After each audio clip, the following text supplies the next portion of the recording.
सबैलाई नमस्ते। Maths tractor एजुकेसनलमा स्वागत छ।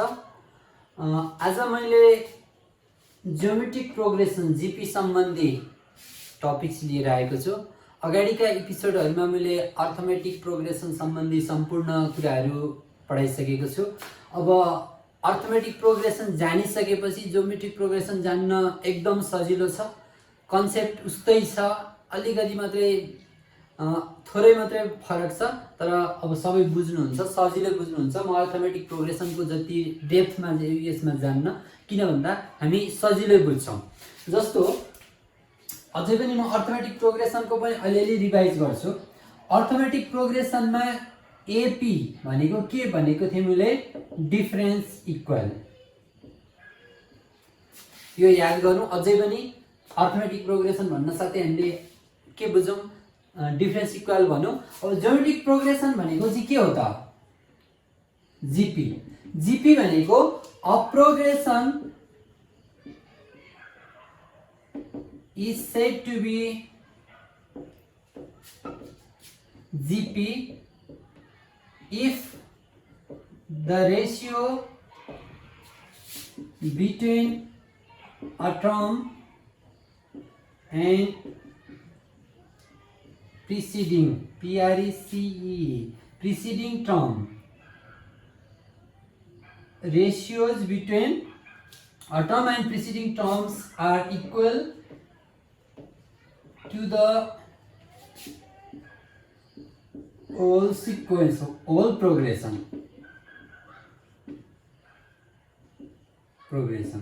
ल जस्तो 1 2 4 8 16 32 ल यहाँ हेर्नुहोस् त। जस्तो रेशियो भन्न साथै यो अपन यो 2/1 2 4/2 2 8/4 2 16/8 2 32/16 2 भनेपछि सबै यो प्रोग्रेसन भरिको रेशियो इक्वल छ। कुनै पनि टर्म र प्रिसिडिङ टर्म बीचको रेशियो इक्वल छ भने यस्तोलाई चाहिँ हामी के भन्छौँ? ज्योमेट्रिक प्रोग्रेसन भन्छौँ। जस्तो अर्थमेटिक प्रोग्रेसनमा डिफरेन्स इक्वल हुन्थ्यो भने यसमा चाहिँ रेशियो इक्वल हुन्छ। फरक यति हो। अब यसबाट हामीले के जान्यौँ भन्दा एपी भनेको डिफरेन्स इक्वल र जीपी भनेको रेशियो इक्वल। ल अब रेशियो चाहिँ के गरी निस्किने रहेछ भन्दा रेशियो आर इक्वल टु हुन्छ T2/T1, difference T2 - T1, ratio T2/T1। किन भन्दा रेशियो भनेको समथिङ बाइ समथिङ हुनु पर्यो। T2/T1 अथवा T3/T2 अथवा T4/T3 और Tn/Tn-1 last term by second last term गर्यो भने पनि के आउँछ? आर आउँछ। अब अस्ति हामीले पढेको थियौँ एपीमा एपी को टर्महरू कसरी रहेको हुन्छ भन्दा जस्तो एपी भनेको कसरी रहेको हुन्छ भन्दा सुरुमा ए हुन्छ, त्यसपछि a + d हुन्छ, a + 2d हुन्छ, a + 3d, यस्तै गरी के हुँदै जान्छ? बढ्दै बढ्दै जान्छ। अनि लास्टमा के हुन्छ? यल हुन्छ, त्यसपछि यल - d हुन्छ, यल - 2d हुन्छ, यल - 3d हुन्छ, ओके हैन? अथवा यल के हुन्छ? 4d हुन्छ। यस्तै गरी आउँछ। अथवा यलको ठाउँमा tn लेख्दा पनि हुन्छ।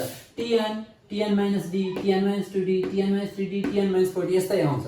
भने अब जीपी मा चाहिँ के हुन्छ भन्दा a हुन्छ, त्यसपछि ar मल्टिप्लाई हुँदै जान्छ। जस्तो यहाँ हेर्नुस् त 1 2 4 8 16 32 मा जस्तो रेशियो भनेको 2 हो। यसलाई 2 ले मल्टिप्लाई गर्दा यो भयो, यसलाई 2 ले मल्टिप्लाई गर्दा यो भयो, मल्टिप्लाई हुँदै जान्छ।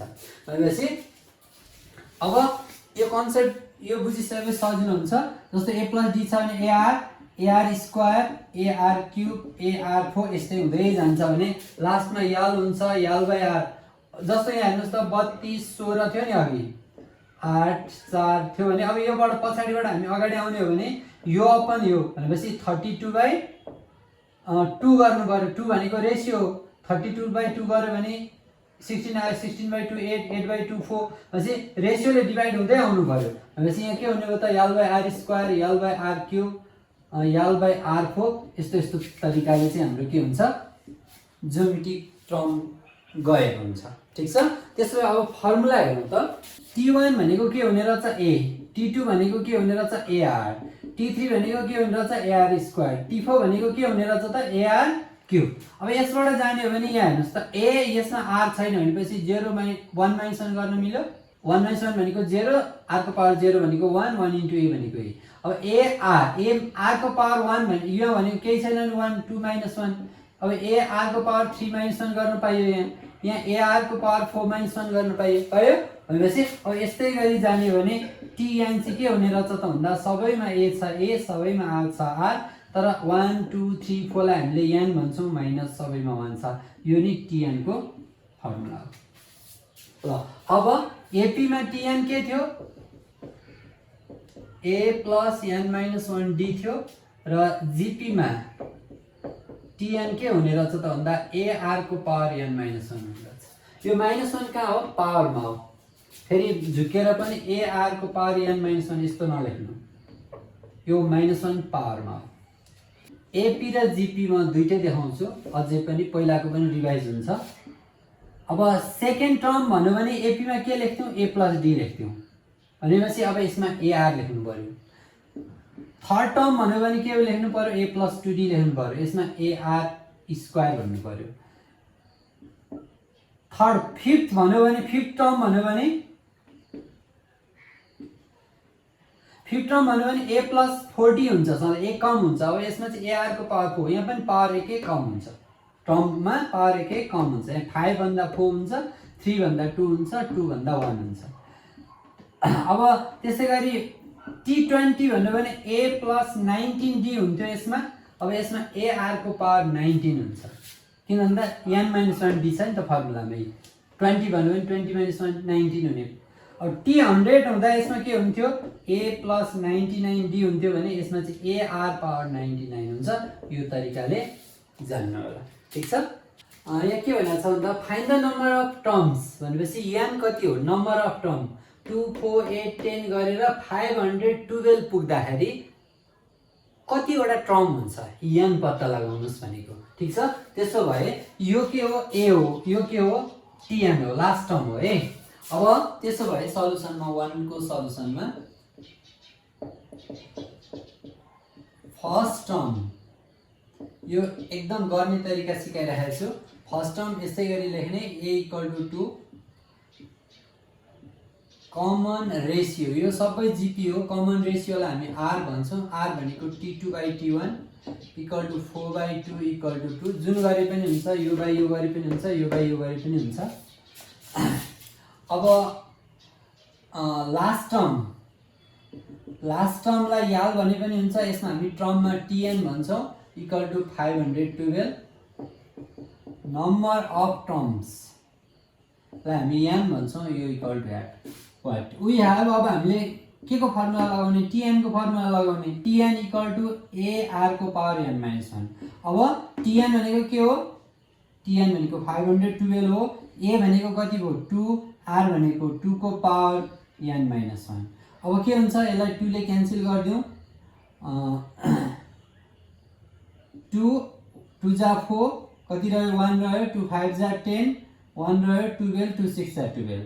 अब 256 रह्यो यता = 2 को पावर n - 1 भयो। 256 भनेको कति हुन्छ 2 को पावर 8 हुन्छ, = 2 को पावर n - 1 भयो। जब यी बेस सेम भयो के हुन्छ, बेस सेम भएपछि पावर इक्वल हुन्छ, देयरफोर n - 1 = 8,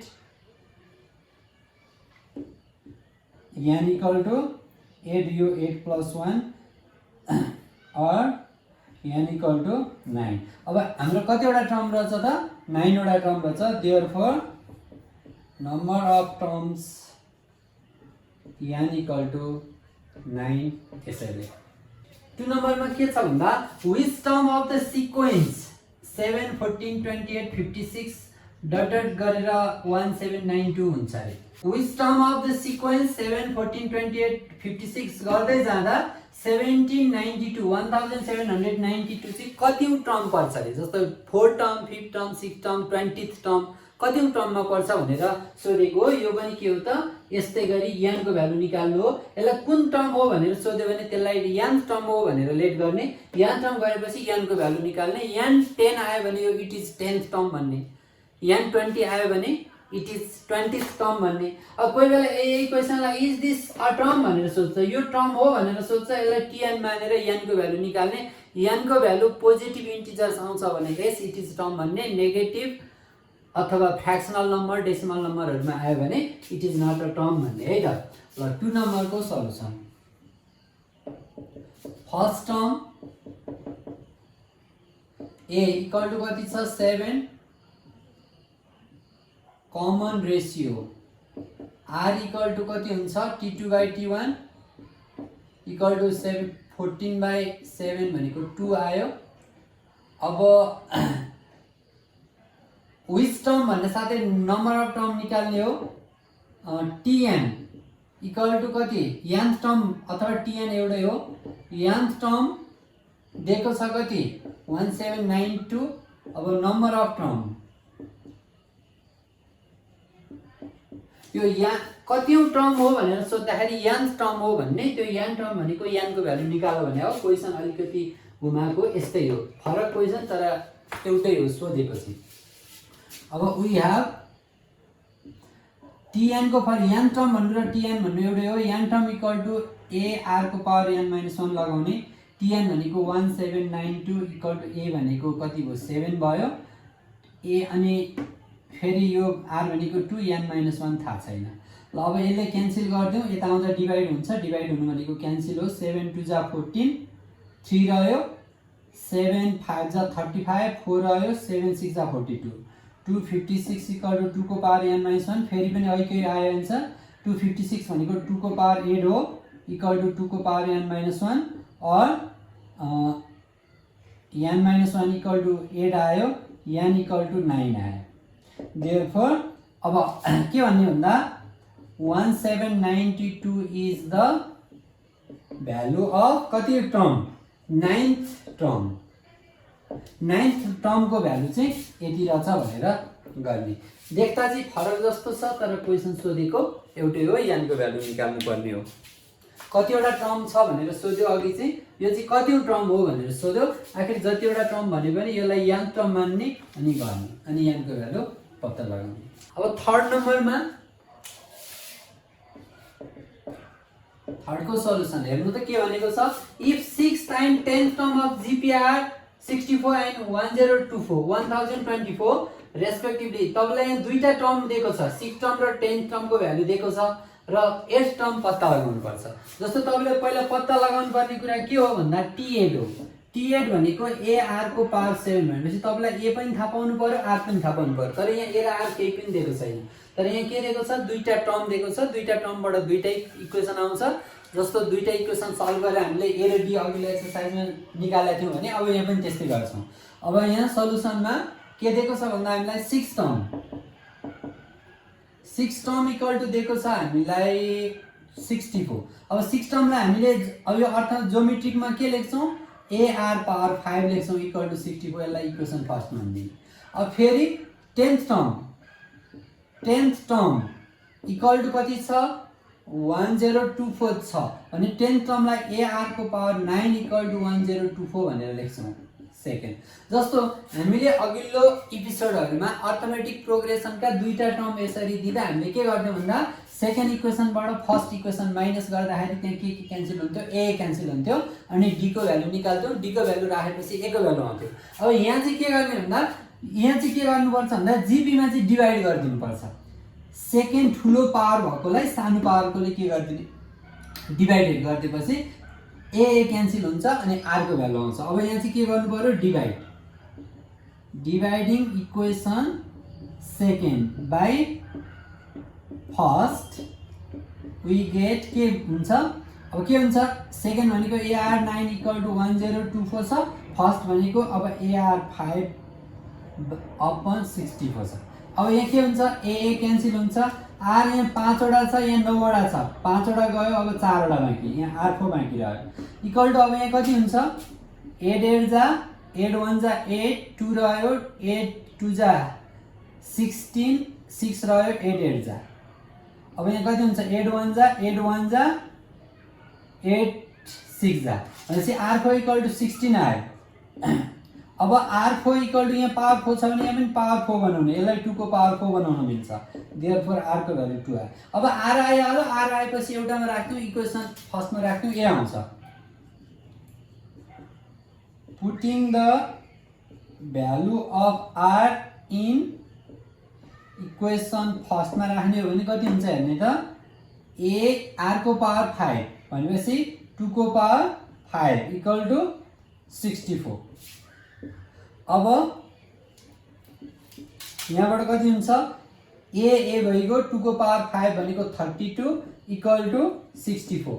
अब यसले गर्दा 2 जाबो, देयरफोर a को भ्यालु 2 आयो। अब a पनि आयो r पनि आयो भनेपछि अब त हामीलाई t8 सोधेको छ। अगेन जस्तो here now again यस्ता कुराहरूले चाहिँ देयरफोर यस्तोले चाहिँ म्याथमेटिक्सलाई के गर्छ, मिठास थप्छ है, त्यही भएर लेख्न नबिगार्ने। अगेन अब हामीलाई के चाहिएको छ, 8th term equal to ar power 7 हुन्छ। अब a भनेको कति हो, 2, r भनेको फेरि कति हो, r पनि 2 नै, 2 को पावर 7 भनेपछि कति हुन्छ, यो 2 को पावर 7 र 2 को पावर 1 ले 2 को पावर 8 भयो, यो भनेको 256। ल 8 टर्म चाहिँ कति हुने रहेछ, 256। यो ल्याङ्ग्वेज क्वेसन हो, त्यही भएर लास्टमा लेख्ने कन्क्लुजनमा देयरफोर 8th टर्म इज 256 भनेर यसरी लेख्ने। क्याल्कुलेसन गर्नु है, क्याल्कुलेसन मिस्टेक पनि हुन सक्छ, मैले क्याल्कुलेटर युज गरेको छैन, त्यही भएर तपाईहरुले यो क्याल्कुलेसन मिस्टेक भयो भने चाहिँ आफै सच्याउनु होला। अब लास्टमा छ 5 मा के भनेको छ भन्दा the third term of GP is 27 times the sixth term. Third term भनेको चाहिँ सिक्स्थ टर्म को 27 टाइम्स छ अरे भनेपछि यसले के भन्नु भन्दा थर्ड टर्म हियर अथवा गिवन लेखे पनि हुन्छ, गिवन मा third term equal to 27 times sixth term times sixth term. ल थर्ड टर्मलाई हामीले के लेख्छौं, ar को पावर 2 लेख्छौं अनि 27 टाइम्स को अर्थ मल्टिप्लाई 6 लाई के लेख्छौं, ar पावर 5 लेख्छौं। a र a पनि क्यान्सल भयो, r दुईटासँग r दुईटा क्यान्सल भयो, तीनटा बाँकी रह्यो। यहाँ कति रह्यो, 1 रह्यो, 1 यो 27 यता आउँदा 27 इक्वल टु यहाँ के भयो त r को पावर 3 रह्यो। अनि पावर 3 भएपछि यसलाई पनि 3 मा लैजाउँ, यसलाई 1/3 को क्युब गर्न पाइयो इक्वल टु r को पावर 3, देयरफोर r को भ्यालु 1/3 आयो। r को भ्यालु आयो। अझै के सोधेको छ, and fourth term is 9, fourth term पनि दिएको छ। Again fourth term equal to 9, fourth term भनेको के हो, ARQ इक्वल टु 9। अब a दिएको छैन, r भनेको 1/3 छ। अब 1/3 को q इक्वल टु 9 और a भनेको a 1/3 को q भनेको 1/27 इक्वल टु 9 और a इक्वल टु 9 इन्टु 27 और a इक्वल टु 9 इन्टु 27 कति हुन्छ, 9 7 जा 63, 9 2 जा 18, 18 र 6 ले 24, 243। ल a को भ्यालु 243 आयो। अब के सोधेको छ भन्दा फाइन्ड द सिरिज। सिरिज को अर्थ के हो भन्दा t1 t2 t3 dot dot dot यसरी निकाल्दिने। त्यही भएर अब हामीले पहिला के निकाल्नु, t1 भनेको a इक्वल टु कति आयो, 243 आयो। t2 भनेको के हो, a भनेको कति छ, 243 इन्टु r भनेको 1/3। अब यो गर्दा कति हुन्छ, 3 8 जा 3 1 जा इक्वल टु 81 आयो। t3 भनेको ar स्क्वायर, a भनेको 243 इन्टु 1/3 को स्क्वायर गर्दाखेरि कति आउँछ, 27 आयो।